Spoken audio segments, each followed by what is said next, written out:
Hello friends, my name is Balasurendra Reddy. Welcome to Minds Academy, మన academy.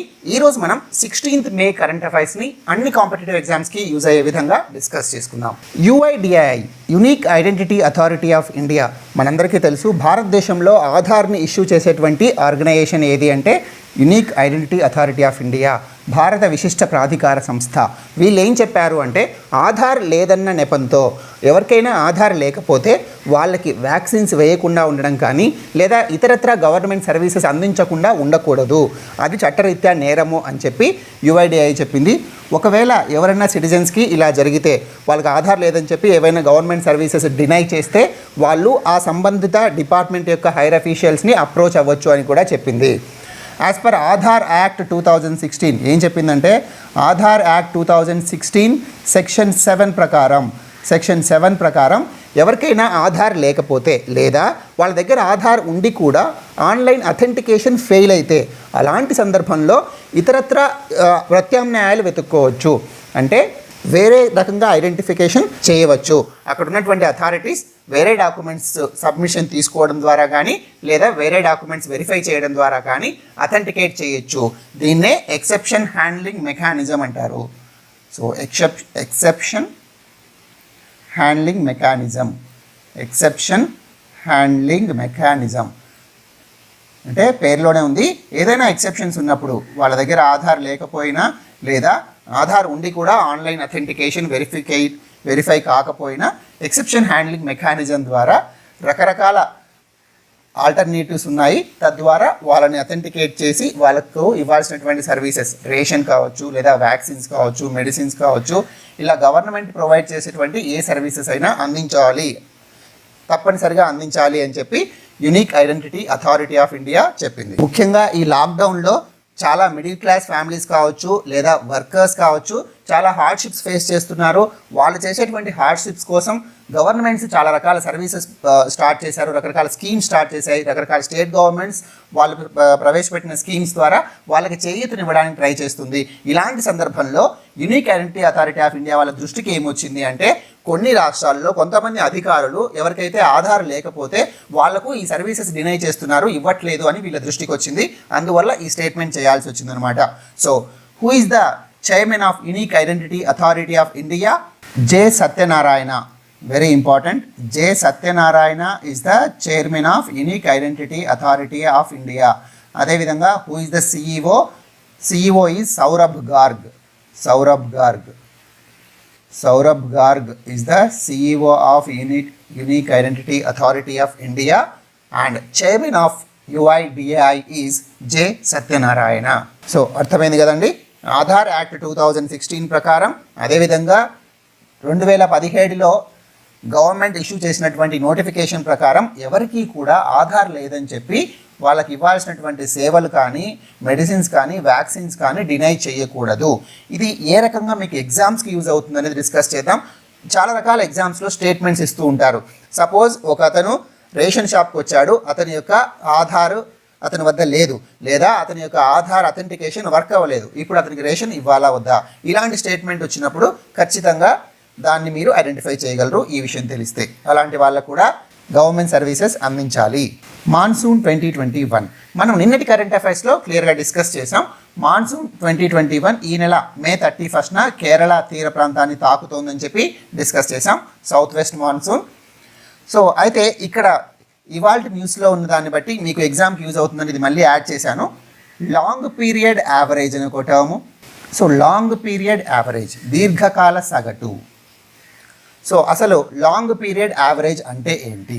Long period average అంటే 1961 నుంచి 2010 వరకు, అంటే దాదాపు 50 సంవత్సరాలు, జూన్ నుంచి సెప్టెంబర్ వరకు, అంటే ప్రతి సంవత్సరంలో జూన్ నెల నుంచి సెప్టెంబర్ నెల వరకు ఉన్నటువంటి వర్షపాతం యొక్క యావరేజ్ ఎన్ని సంవత్సరాలు? 50 సంవత్సరాలు. 1961 నుంచి 2010 వరకు. ఈ యావరేజ్నే, ఈ సగటునే లాంగ్ పీరియడ్ యావరేజ్ లేదా దీర్ఘకాల సగటు అంటారు.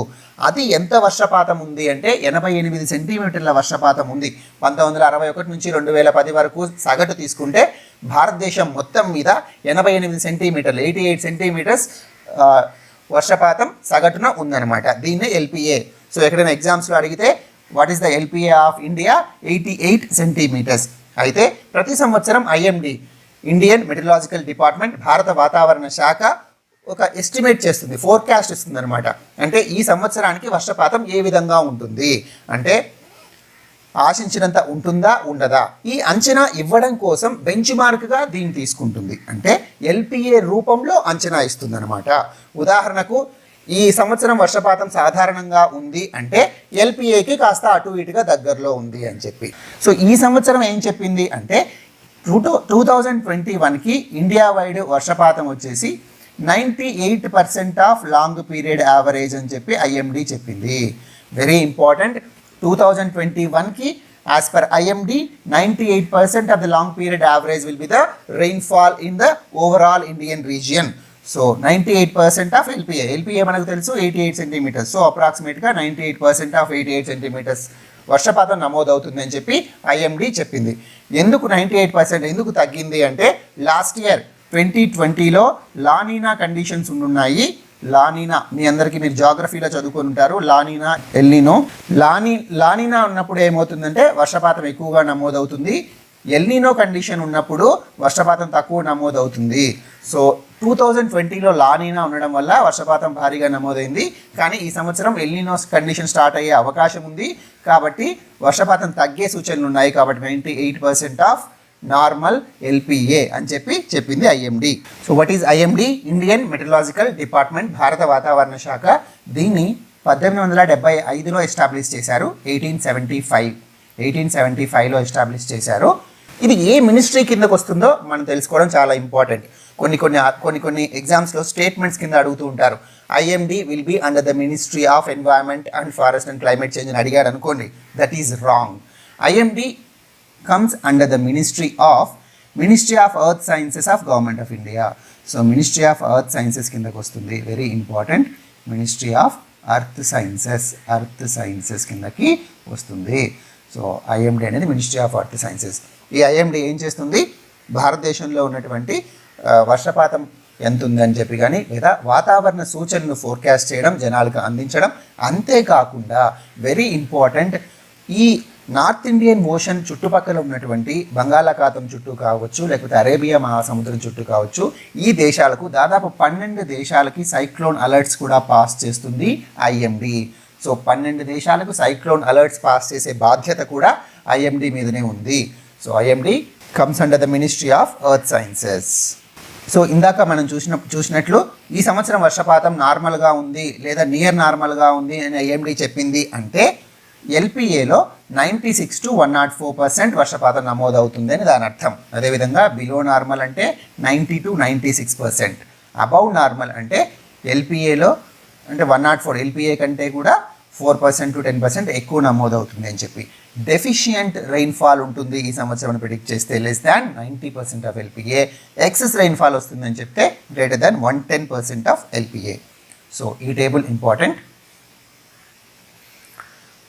Next news item, plasma therapy వల్ల ప్రయోజనం లేదు.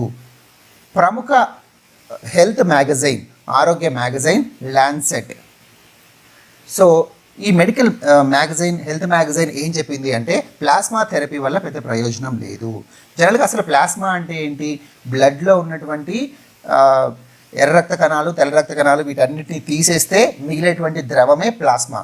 ఈ ప్లాస్మాలో కోవిడ్ వచ్చిపోయినటువంటి రోగికి దాదాపు ఒక 20 రోజుల తర్వాత యాంటీబాడీస్ పుష్కలంగా ఉంటాయి. ఈ యాంటీబాడీస్ ఉండడం వల్ల ఈ ప్లాస్మాని ఇప్పుడు కోవిడ్తో బాధపడుతున్నటువంటి రోగికి ఎక్కిస్తే ఆ యాంటీబాడీస్ ఆ రోగి లోపల ఉన్నటువంటి వైరస్తో పోరాడి అతనికి ప్రొటెక్షన్ ఇస్తుంది అన్నది థియరీ. కానీ ఈ ప్లాస్మా థెరపీ వల్ల ఇప్పుడు ఉన్నటువంటి కోవిడ్ సిచ్యువేషన్కి పెద్దగా ప్రయోజనం లేదు అని చెప్పి చెప్తుంది. చాలామంది చాలా సీరియస్ కండిషన్స్కి వెళ్ళిపోయిన తర్వాత హాస్పిటల్ వాళ్ళు ప్లాస్మా కావాలని చెప్తున్నారు. వీళ్ళు ప్లాస్మా కోసం చాలా వెతుకులాడుతున్నారు, ఎంతో ఖర్చు పెడుతున్నారు. కానీ ల్యాన్సెట్ మ్యాగజైన్ క్లియర్గా ఏం చెప్తుందంటే ప్లాస్మా థెరపీ వల్ల ప్రయోజనం లేదు. మనం కూడా అర్థం చేసుకోవచ్చు, అసలు ప్లాస్మా ఎక్కిచ్చేది యాంటీబాడీస్ కోసం. సో యాంటీబాడీస్ అంటే ఏంటి? వైరస్తో పోరాడతాయి. వైరస్తో పోరాడాలి అంటే వైరస్ మన లోపల కొన్ని మిలియన్స్ అండ్ బిలియన్స్గా రెప్లికేట్ అవ్వక ముందే పోరాడాలి. అంటే initial stages of COVID-19 infection అప్పుడే ప్లాస్మా థెరపీ యూజ్ చేస్తే యూజ్ ఉండొచ్చేమో, కానీ జనరల్గా ఇప్పుడు కార్పొరేట్ హాస్పిటల్స్ కానీ చాలామంది సీరియస్ కండిషన్కి వెళ్ళిపోయిన తర్వాత ఐసీయూలో ఉన్నటువంటి పేషెంట్ కోసం ప్లాస్మా ఎక్కిస్తున్నారు. అలా ఎక్కించడం వల్ల ఆల్రెడీ అతని లోపల వైరస్ ఇబ్బడి ముబ్బడిగా రెప్లికేట్ అయిపోయి ఉంటుంది, అన్ని కణాల్లోకి వెళ్ళిపోయి ఉంటుంది, ఇన్ఫెక్షన్ చాలా ఎక్కువ డ్యామేజ్ చేసేసి ఉంటుంది. ఈ డ్యామేజ్ చేసేసినటువంటి సిచ్యువేషన్లో ప్లాస్మా ఇవ్వడం వల్ల యూజ్ ఉండదు. సో ఇది ల్యాన్సెట్ మ్యాగజైన్ చెప్పినటువంటిది అనమాట. ఈ న్యూస్ ఐటమ్ రణదీప్ గులేరియా, ఈయనెవరు? ఎయిమ్స్ డైరెక్టర్ రణదీప్ గులేరియా ఏం చెప్తున్నారంటే 2 డోసులు తీసుకున్నా సరే మాస్క్ ధరించాల్సిందే. అసలు ఎందుకు ఈయన ఇలాంటి డిక్లరేషన్ చేయాల్సి వచ్చింది అంటే అమెరికాకు సంబంధించినటువంటి centre for disease control CDC వీళ్ళు ఏమని నిన్న ప్రకటించారు అంటే ఒకవేళ అమెరికన్ పౌరులు ఎవరైనా సరే 2 డోసులు తీసుకుని ఉంటే వ్యాక్సినేషన్ వాళ్ళు మాస్క్ ధరించాల్సినటువంటి అవసరం లేదు అని చెప్పి క్లియర్గా చెప్పారనమాట. సో అంతేకాకుండా వాళ్ళు సామాజిక దూరం కూడా పాటించాల్సిన అవసరం లేదు.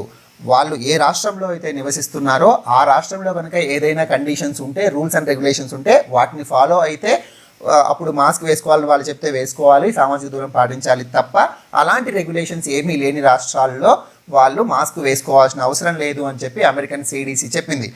కానీ అలా చెప్పిన తర్వాత ఇండియాలో డిస్కషన్ స్టార్ట్ అయింది. ఇండియాలో కూడా 2 డోసులు తీసుకున్న వాళ్ళు పాటించకూడదా, మాస్క్ వేసుకోవాల్సిన అవసరం లేదా అని చెప్పి.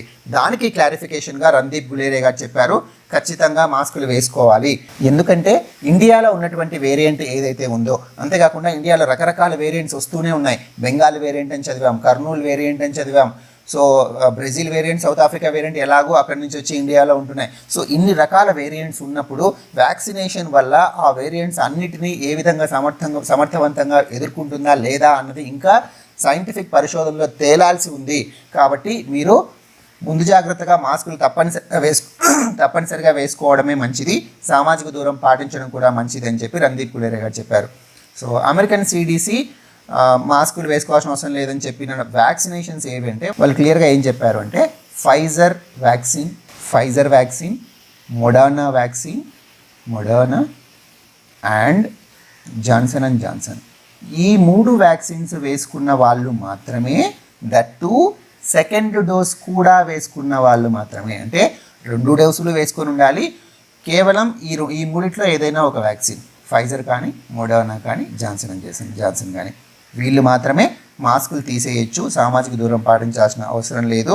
అమెరికాలో ఉన్నటువంటి అన్ని వేరియంట్స్ని కూడా ఈ వ్యాక్సినేషన్ సమర్థవంతంగా ఎదుర్కోగలుగుతుంది అన్నది CDC వాళ్ళ స్టేట్మెంట్. ఆక్సిజన్ కాన్సన్ట్రేటర్, ఢిల్లీలో కేజ్రీవాల్ గవర్నమెంట్ హోమ్ డెలివరీ చేయాలి ఆక్సిజన్ అని నిర్ణయించుకుంది. మనకందరికీ తెలుసు ఢిల్లీలో చాలా మంది చనిపోయారు. లాస్ట్ మంత్ నుంచి కూడా ఒక పెద్ద క్రైసిసే ఏర్పడింది. ఢిల్లీలో స్టార్ట్ అయింది, మహారాష్ట్రలో స్టార్ట్ అయింది, ఆ తర్వాత చాలా స్టేట్స్ కూడా ఇది పాకింది. చాలా స్టేట్స్లో భారతదేశం మొత్తం కూడా ఆక్సిజన్ లేకుండా ఇబ్బంది పడుతున్నారు. సో ఇలాంటి సిచ్యువేషన్లో కేజ్రీవాల్ గవర్నమెంట్ ఏం నిర్ణయం తీసుకుంది అంటే ప్రతి ఇంటికి ఆక్సిజన్ కాన్సన్ట్రేటర్స్ని మేము హోమ్ డెలివరీ చేస్తాము. ఆయా డిస్ట్రిక్ట్స్లో ఆక్సిజన్ కాన్సన్ట్రేటర్ బ్యాంక్స్ పెడతారు. సో ఆ బ్యాంక్స్ ఉంటాయి కాబట్టి ఎవరికైనా ఆక్సిజన్ హోమ్ ఐసోలేషన్లో ఉండి ట్రీట్మెంట్ తీసుకుంటున్న వాళ్ళకి ఆక్సిజన్ సప్లై అవసరమైతే మేము అందిస్తామని చెప్పి కేజ్రీవాల్ గవర్నమెంట్ చెప్పిందనమాట. అంతేకాకుండా కేజ్రీవాల్ గవర్నమెంట్ ఇంకొక నిర్ణయం ఏం తీసుకుంది అంటే కోవిడ్ వల్ల ఎవరికైనా పిల్లల యొక్క వాళ్ళ పేరెంట్స్ మరణించి ఆ పిల్లలు అనాథలైతే వాళ్ళ అనాథలని బాధపడాల్సిన అవసరం లేదు. ఢిల్లీ రాష్ట్ర ప్రభుత్వం మేము అన్ని రకాల చర్యలు తీసుకుంటాము, మిమ్మల్ని ఆదుకుంటాము అని చెప్పి కేజ్రీవాల్ గవర్నమెంట్ చెప్పింది. ఇదొక మంచి పరిణామం అని చెప్పాలి. సో ఇది ఫస్ట్ టైం కాదు ఒక గవర్నమెంట్ ఇలా డిక్లేర్ చేయడం, ఒక స్టేట్ గవర్నమెంట్ ఇలా డిక్లేర్ చేయడం. ఇంతకు ముందు కూడా మధ్యప్రదేశ్ గవర్నమెంట్ కావచ్చు, ఛత్తీస్గఢ్ గవర్నమెంట్ కావచ్చు, మహారాష్ట్ర గవర్నమెంట్ కావచ్చు ఇలాంటి అనౌన్స్మెంట్స్ చేశాయి. సో ఇలాంటి స్టేట్మెంట్స్ చేయడంలో మధ్యప్రదేశ్ గవర్నమెంట్ ఫస్ట్ టైం ఇలా ముందుకు వచ్చిందనమాట. శివరాజ్ సింగ్ చౌహాన్ మధ్యప్రదేశ్ చీఫ్ మినిస్టర్, ఆయన ఏం చెప్పారంటే కరోనాతో అనాథలైనటువంటి చిన్నపిల్లల్ని ఆదుకోవడం మా బాధ్యత. సో అలాంటి పిల్లలకు మేము 5,000 రూపాయల పింఛన్తో పాటు 5,000 రూపీస్ పెన్షన్తో పాటు ఉచిత విద్య కూడా, ఫ్రీ ఎడ్యుకేషన్ కూడా ఇస్తాము అని ఎవరు చెప్పారు? మధ్యప్రదేశ్ గవర్నమెంట్ చెప్పింది. సో అదేవిధంగా ఛత్తీస్గఢ్ ఛత్తీస్గఢ్ గవర్నమెంట్ స్టైఫండ్ లాంటిది ఒకటి ప్రకటించిందనమాట. ఎవరైతే పిల్లల యొక్క పేరెంట్స్ చనిపోయి వాళ్ళ అనాథలు అయి ఉంటారో వాళ్ళకి 8th క్లాస్ వరకు చదివేటువంటి పిల్లలు అయితే కనుక వాళ్ళకి 500 రూపీస్ పర్ మంత్ స్టైఫండ్ ఉంటుంది.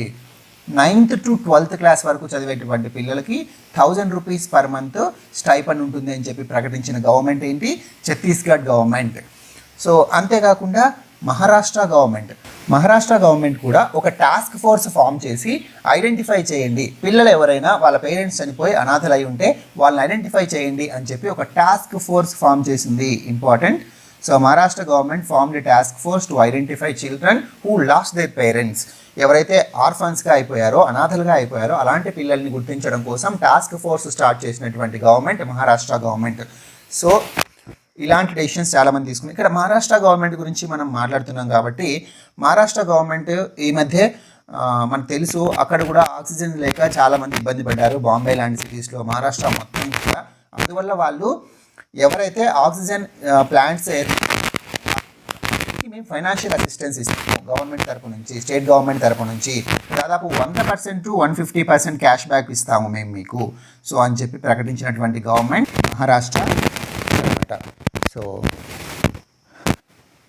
ఇవి ఈ స్టేట్ గవర్నమెంట్స్ అనౌన్స్ చేసినటువంటి schemes. Oxygen concentrators home delivery ఇస్తాము ఎవరైతే హోమ్ ఐసోలేషన్లో ఉంటారో వాళ్ళ కోసం అని చెప్పి కేజ్రీవాల్ గవర్నమెంట్ చెప్పింది. అంతేకాకుండా హోమ్ ఐసోలేషన్లోనే కాదు, ఎవరైనా హాస్పిటల్ జాయిన్ అయిన తర్వాత ఆ హాస్పిటల్లో ఆక్సిజన్ ఫెసిలిటీ లేకపోయినా కూడా మమ్మల్ని సంప్రదించవచ్చు అని చెప్పి కేజ్రీవాల్ గవర్నమెంట్ చెప్పింది. ఇప్పుడు కేజ్రీవాల్ గవర్నమెంట్ ఏం చెప్తోందంటే ఢిల్లీలో కేసెస్ కొంచెం తగ్గుముఖం పట్టాయి, ఆక్సిజన్ అవైలబిలిటీ కూడా ఉందని చెప్పి చెప్తుంది. అందువల్లనే ప్రతి డిస్టిక్కి 200 ఆక్సిజన్ కాన్సన్ట్రేటర్ బ్యాంక్స్, ఇందాక నేను మిస్ చేశాను, 200 ఆక్సిజన్ కాన్సన్ట్రేటర్స్ ఉన్నటువంటి ఒక బ్యాంక్ ఏర్పాటు చేస్తాము. 2 గంటల లోపు ఎవరైనా మాకు రిక్వెస్ట్ చేస్తే 2 గంటల లోపు ఆక్సిజన్ను మీకు అందించే వెసులుబాటు ఏర్పాట్లు చేస్తామని చెప్పి చెప్పింది కేజ్రీవాల్ గవర్నమెంట్. సో ఈ స్టేట్స్ గురించి మాట్లాడుకున్నాం కాబట్టి సీఎంస్, గవర్నర్స్ కూడా మాట్లాడుకుందాం. మధ్యప్రదేశ్ స్టేట్ సీఎం ఎవరు? ఇందాకే చూసాం, Shivraj Singh Chouhan. And who is the governor of Madhya Pradesh? Anandiben Patel. ఈమె మధ్యప్రదేశ్కే కాకుండా యూపీకి కూడా గవర్నర్గా వ్యవహరిస్తున్నారు, Anandiben Patel. So who is the CM of Chhattisgarh? Bhupesh Baghel. Bhupesh Baghel is the chief minister of Chhattisgarh. And who is the governor of Chhattisgarh? Anusuiya Uikey. Anusuiya Uikey. So she is the governor of Chhattisgarh. And మహారాష్ట్రకు వచ్చేసరికి ముఖ్యమంత్రి ఎవరండి? Uddhav Thackeray. And who is the governor of Maharashtra? Bhagat Singh Koshyari. Pandit Rajan Mishra, ఇది మనం లాస్ట్ మంత్ చూసినటువంటి news అనమాట. పండిత్ రజన్ మిశ్రా ఈయన ఒక ఫేమస్ క్లాసికల్ సింగర్. ఈయన బెనారస్ ఘరానాకు చెందినటువంటి famous classical musician and singer అనమాట. ఈయన లాస్ట్ మంత్ కోవిడ్ కాంప్లికేషన్స్ వల్ల మరణించారు. అయితే ఆయన కోవిడ్ కాంప్లికేషన్ వల్ల మరణించడానికి ప్రధానమైనటువంటి కారణం ఆయనకు వెంటిలేటర్ దొరక్కపోవడం.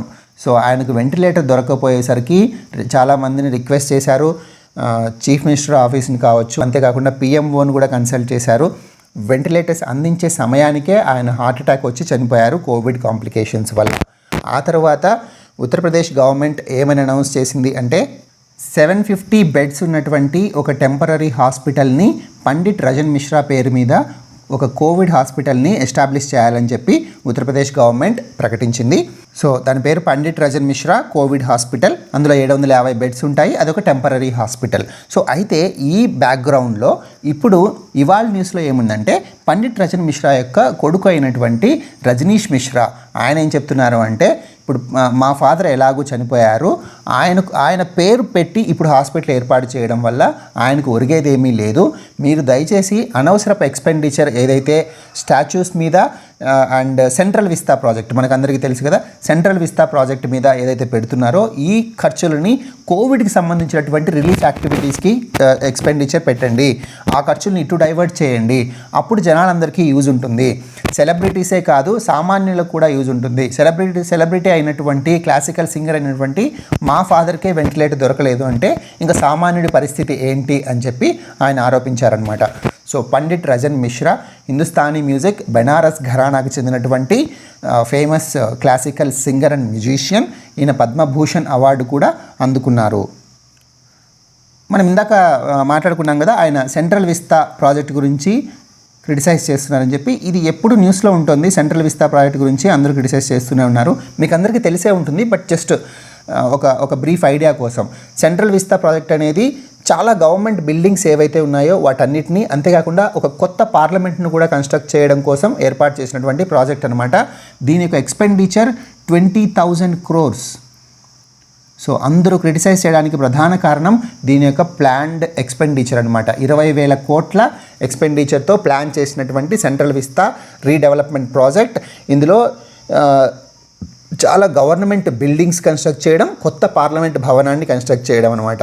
సో ఇప్పుడు చాలామంది అపోజిషన్ మెంబర్స్ కూడా వీళ్ళు చాలా లేఖలు రాశారు, ఈ సెంట్రల్ విస్తా ప్రాజెక్ట్ని ఆపండి, ఈ అమౌంట్ని ఏదైతే 20,000 crores అమౌంట్ ఏదైతే మీరు అలొకేట్ చేస్తున్నారో దాన్ని కోవిడ్ రిలీఫ్ యాక్టివిటీస్కి, ఆక్సిజన్ కాన్సన్ట్రేటర్స్ అందించడం కోసం, అంతేకాకుండా రకరకాల మెడిసిన్స్ కొరతగా ఉంటున్నాయి వాటిని తెప్పించడం కోసం కనుక ఖర్చు పెడితే చాలామంది ప్రాణాలను కాపాడొచ్చు అని చెప్పి ప్రైమ్ మినిస్టర్ నరేంద్ర మోడీని కావచ్చు, గవర్నమెంట్ని కావచ్చు అందరూ కోరుతున్నారు.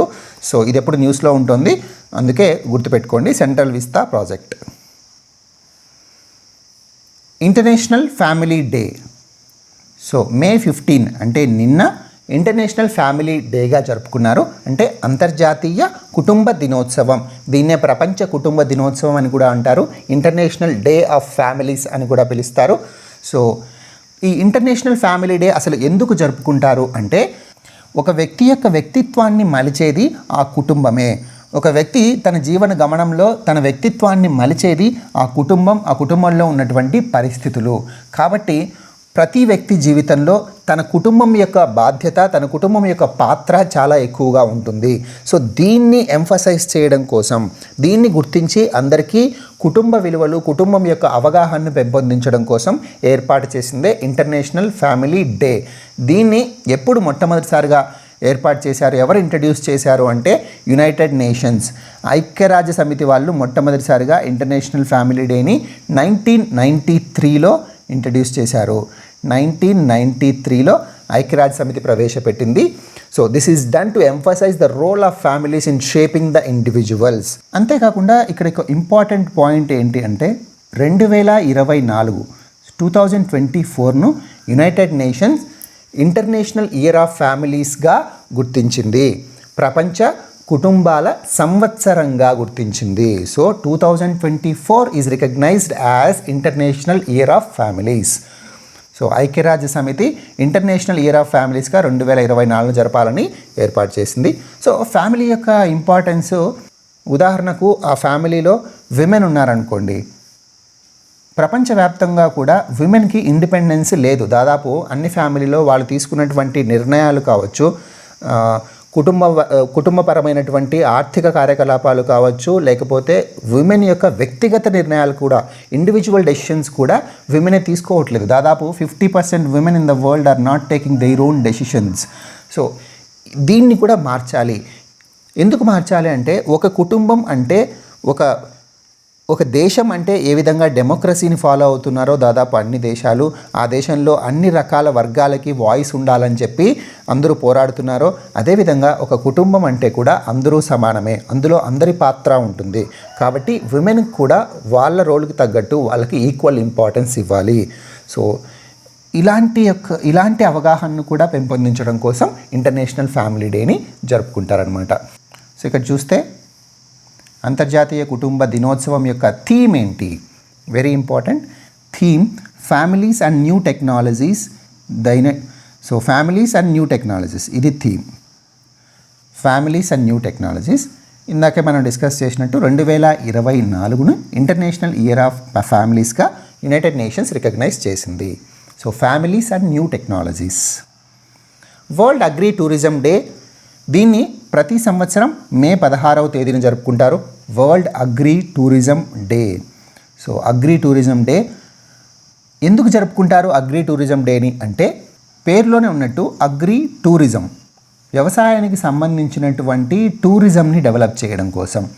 సో అంటే ఫారినర్స్ ఎవరైతే ఉన్నారో వాళ్ళు ఇక్కడ ఉన్నటువంటి విలేజెస్లో ఉన్నటువంటి రైతుల దగ్గరికి వెళ్తారు, వాళ్ళ ఇళ్లల్లో నివసిస్తారు, వాళ్ళ యొక్క సంస్కృతిని అబ్జర్వ్ చేస్తారు, వాళ్ళతో పాటు ఎడ్ల బండి పైన వెళ్ళడం కానీ, వాళ్ళు నాట్లు వేసేదాన్ని గమనించడం కానీ, వాళ్ళు నాట్లు వేసేటప్పుడు లేదా కోతలు కోసేటప్పుడు ఉన్నటువంటి ఫోక్ సాంగ్స్ని ఎంజాయ్ చేయడం కానీ, సో ఈ రకమైనటువంటి టూరిజం అనమాట.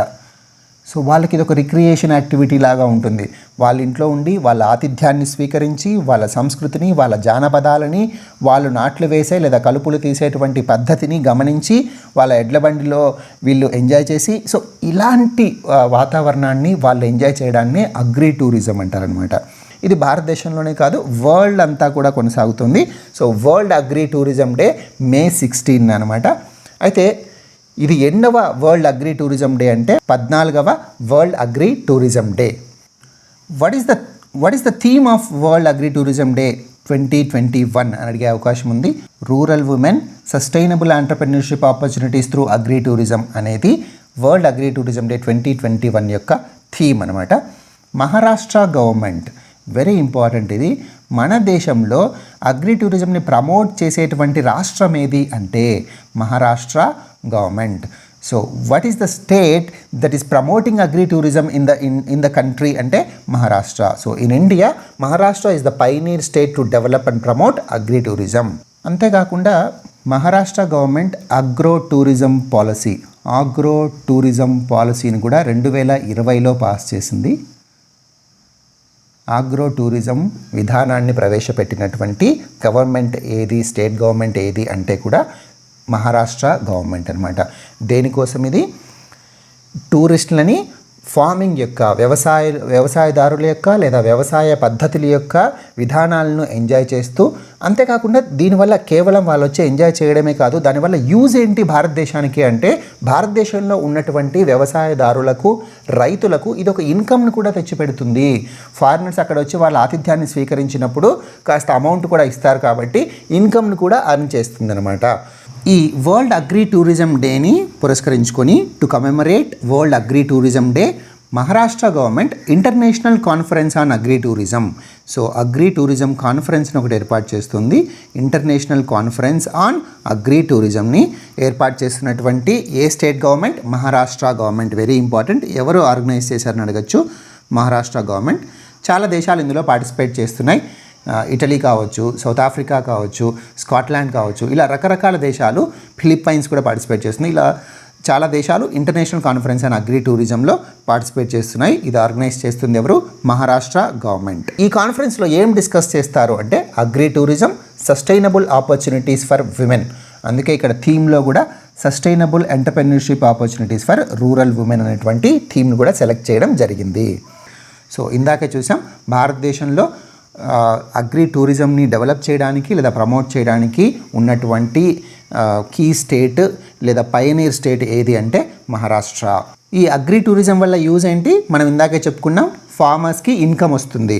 అంతేకాకుండా ఫారినర్స్ వచ్చినప్పుడు ఇక్కడ ఉన్నటువంటి ఫార్మింగ్ ప్రాక్టీసెస్ని వీటిని చూపించడానికి కూడా లోకల్ యూత్కి గైడ్గా కూడా ఎంప్లాయ్మెంట్ దొరుకుతుంది. ఇది ఒక ఇంపార్టెంట్ పాయింట్. లోకల్ యూత్ ఎవరైతే ఉన్నారో వాళ్ళు గైడ్గా కూడా యాక్ట్ చేయొచ్చు. ఇలా చేయడం వల్ల వాళ్ళకు ఎంప్లాయ్మెంట్ ఆపర్చునిటీస్ కూడా దొరుకుతాయి. సో ఫార్మర్స్కి ఇన్కమే కాకుండా ఎంప్లాయ్మెంట్ ఆపర్చునిటీస్ కూడా ప్రొవైడ్ చేస్తుంది agri tourism. Who is tourism minister of India? Prahlad Singh Patel. Very important. Tourism minister of India is Prahlad Singh Patel. And who is our agriculture minister? So minister of agriculture and farmers welfare ఎవరు? Narendra Singh Tomar is the agriculture minister. Prahlad Singh Patel is the tourism minister. Naimisha 2021. So what is Naimisha 2021? ఈ నైమిషా 2021 అనేది summer camp అనమాట. ఒక 1 month run చేసేటువంటి online summer camp. So దీన్ని ఎవరు organise చేస్తున్నారు? National Gallery of Modern art, NGMA, National Gallery of Modern art. ఇది ఎక్కడుంది? National Gallery of Modern art ఢిల్లీలో ఉంది. ఢిల్లీలో ఉన్నటువంటి జైపూర్ హౌస్లో national Gallery of Modern art ఉంది. ఇందులో 1 month ఉన్నటువంటి సమ్మర్ క్యాంప్ని నైమిషా 2021 పేరు మీద ఆర్గనైజ్ చేస్తుంది. సో ఈ సమ్మర్ క్యాంపులో రకరకాల ఆర్ట్కి సంబంధించి అంటే పెయింటింగ్ కావచ్చు, స్కల్ప్టింగ్ కావచ్చు, అండ్ ప్రింట్ మేకింగ్ కావచ్చు, వీడియోగ్రఫీ, పపెటీరింగ్, ఇలా రకరకాలైనటువంటి ఆర్ట్స్కి సంబంధించినటువంటి వర్క్షాప్స్ కండక్ట్ చేస్తారనమాట. వర్క్షాప్స్ కండక్ట్ చేసి ఇంటరాక్టివ్ ఆన్లైన్ ప్రోగ్రామ్ ద్వారా పిల్లలకి కావచ్చు లేదా అడల్ట్స్ కూడా ఎవరైనా ఇంట్రెస్టెడ్ ఉంటే, సో పిల్లలకి ఇంట్రెస్టెడ్ అడల్ట్స్కి వీళ్ళందరికీ కూడా ఆన్లైన్ ఇంటరాక్టివ్ సెషన్స్ ద్వారా వాళ్ళకి అవగాహన కల్పించడం, వాళ్ళకి ట్రైనింగ్ ఇవ్వడం. 1 month summer camp Naimisha 2021 organised by NGMA, National Gallery of Modern Art. So ఇది ఎప్పటి నుంచి జరుగుతుందంటే 17th May నుంచి స్టార్ట్ అవుతుంది. సో 17th May నుంచి 13th June వరకు ఉంటుందన్నమాట, దాదాపు 1 month. ఇది ఏ మినిస్ట్రీ కండక్ట్ చేస్తుంది? ఇది ఆర్ట్ అండ్ కల్చర్కి సంబంధించింది కాబట్టి మినిస్ట్రీ ఆఫ్ కల్చర్ ఆర్గనైజ్ చేస్తుంది. And who is the minister of culture for India? Very important. ఇందాక మనం చూసాం who is the minister for tourism. Ministry of state for tourism is Prahlad Singh Patel అని మనం ఇందాక డిస్కస్ చేసాం. సో ఈయనే ministry of state for culture కూడా. So ministry of state for culture కూడా ప్రహ్లాద్ సింగ్ పటేల్ అనమాట. సో ఎవరు? మన సాంస్కృతిక శాఖ మంత్రి ప్రహ్లాద్ సింగ్ పటేల్. పర్యాటక రంగ మంత్రి ప్రహ్లాద్ సింగ్ పటేల్. కేంద్ర పర్యాటక రంగ మంత్రి కూడా ప్రహ్లాద్ సింగ్ పటేల్. రియాక్టోజెనసిటీ. సో మనము ఎవ్రీడే కరెంట్ అఫైర్స్లో ఒక ఇంపార్టెంట్ వర్డ్ని డిస్కస్ చేయడానికి ట్రై చేద్దాం. సో ఎవ్రీడే కాకపోయినా ఆ వీక్ కానీ లేకపోతే ఆ 2-3 days కానీ ఉన్నటువంటి ఇంపార్టెంట్ వర్డ్ లేదా నేర్చుకోవాల్సినటువంటి వర్డ్స్ మనం డిస్కస్ చేయడానికి ట్రై చేద్దాం. సో నేను రియాక్టోజెనసిటీని డిస్కస్ చేయాలనుకున్నాను, ఎందుకంటే ఇది ఈ మధ్య న్యూస్లో ఉంటుంది. సో రియాక్టోజెనసిటీ అంటే చాలామంది డౌట్స్ రైజ్ చేస్తున్నారు. ఏమని? సపోజ్ ఇండియాని తీసుకుంటే కోవాక్సిన్, కోవిషీల్డ్ 2 వేస్తున్నారు కదా వ్యాక్సినేషన్ ప్రోగ్రాంలో, ఇండియా యొక్క వ్యాక్సినేషన్ ప్రోగ్రాంలో. మేము ఫస్ట్ టైం కోవిషీల్డ్ తీసుకుంటే సెకండ్ టైం కోవాక్సిన్ తీసుకోవచ్చా లేదా వైస్ వర్సా? సో ఇది కరెక్టా కాదా అని అడుగుతున్నారు. సో దీనికి సైంటిస్టులు ఇస్తున్నటువంటి లేదా మెడికల్ ఎక్స్పర్ట్స్ ఇస్తున్నటువంటి సమాధానం ఏంటి అంటే, అలా తీసుకోవడం వల్ల ప్రమాదం ఏమి లేదు, బట్ రియాక్టోజెనసిటీ ఎక్కువ అయ్యే అవకాశం ఉంది. సో వాట్ ఈజ్ రియాక్టోజెనసిటీ అంటే వ్యాక్సిన్ తీసుకున్నప్పుడు దానికి వచ్చేటువంటి మన ఫిజికల్ రెస్పాన్స్ అనమాట. సో దీన్ని తెలుగులో రాయలేదు, ఎందుకంటే ఎక్కువ ఇంగ్లీష్లోనే అడిగే అవకాశం ఉంది రియాక్టోజెనసిటీ అని, దాన్నే తెలుగులో రాస్తూ. సో కాబట్టి తెలుగు మీడియం స్టూడెంట్స్ కూడా చాలా మటుకు వర్డ్స్ కరెంట్ అఫైర్స్లో వస్తున్నటువంటి టెక్నికల్ టర్మ్స్ కూడా మీరు ఇంగ్లీష్లోనే నేర్చుకోవడానికి ట్రై చేయండి. సో అవసరమైన చోట నేను ఖచ్చితంగా తెలుగు ఇంక్లూడ్ చేస్తూనే ఉంటాను. రియాక్టోజెనసిటీ అనేది ఫిజికల్ రెస్పాన్స్ టు వ్యాక్సినేషన్. అంటే వ్యాక్సినేషన్ తీసుకున్నప్పుడు అక్కడ ఉన్న చోట, అంటే ఇంజెక్షన్ తీసుకున్నటువంటి చోట పెయిన్ రావడం కానీ లేదా వాపు రావడం కానీ ఎర్రగా మారడం కానీ, సో ఇలాంటి రియాక్షన్స్నే రియాక్టోజెనసిటీ అంటారు. ఒకవేళ కోవాక్సిన్ ఒకసారి తీసుకొని ఫస్ట్ డోస్లో, సెకండ్ డోస్లో కనుక కోవిషీల్డ్ తీసుకుంటే ఇలాంటి కేసెస్ ఎక్కువ అవుతాయి. దీని తీవ్రత ఎక్కువ అవుతుంది, దీని ఇంటెన్సిటీ ఎక్కువ అవుతుంది అని మాత్రమే చెప్తున్నారనమాట. సో అంతకు మించి వేరేటువంటి ఇష్యూస్ ఏమీ రావు రకరకాల డోసులు మిక్స్ చేయడం వల్ల. So mixing 2 different type of vaccines do not cause any other type of safety issue except reactogenicity. So అర్థమైంది కదండి.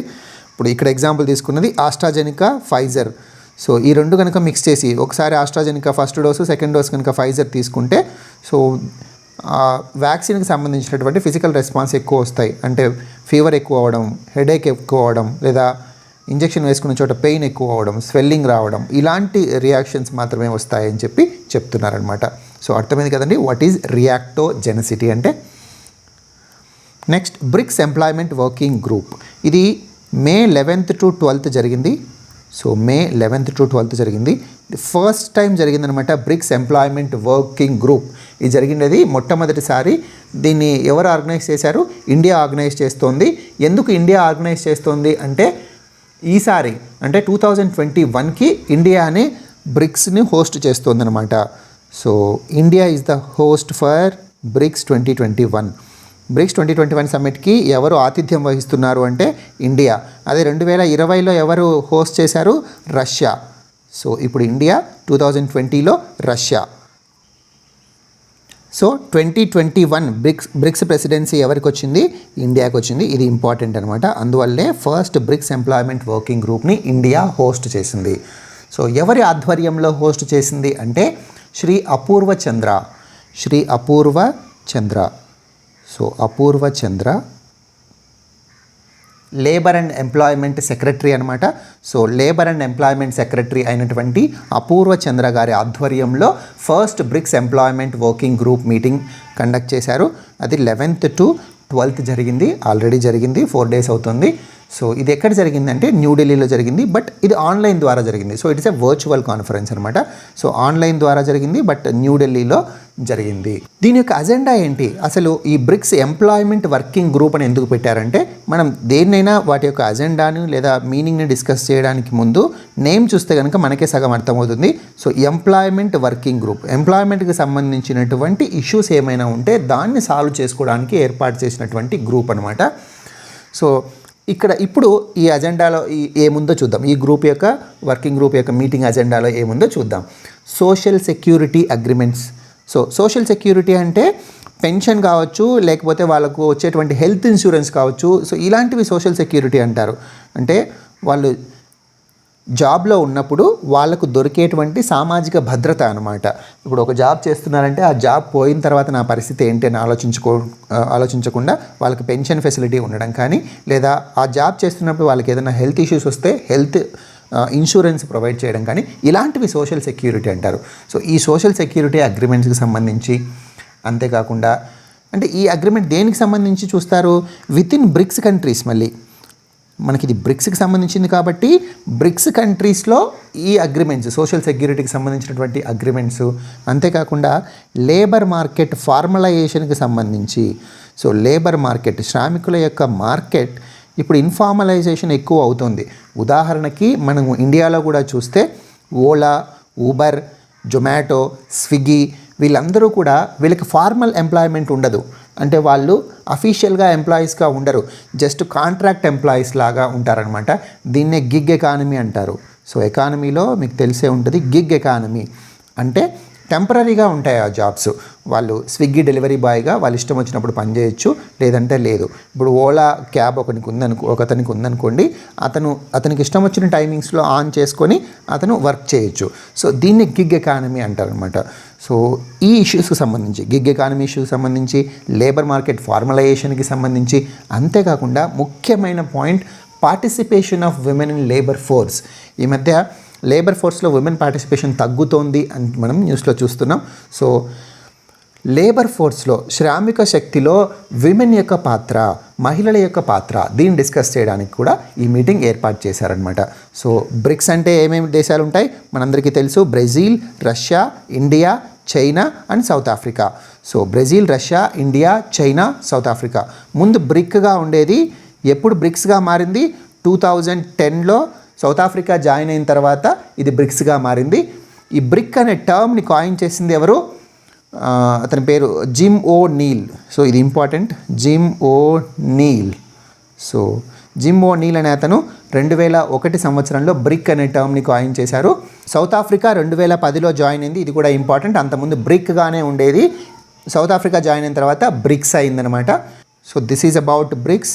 బ్రిక్స్ గురించి మనం మాట్లాడితే బ్రిక్స్ బ్యాంక్ని న్యూ డెవలప్మెంట్ బ్యాంక్ అని కూడా అంటారు, మనందరికీ తెలుసు.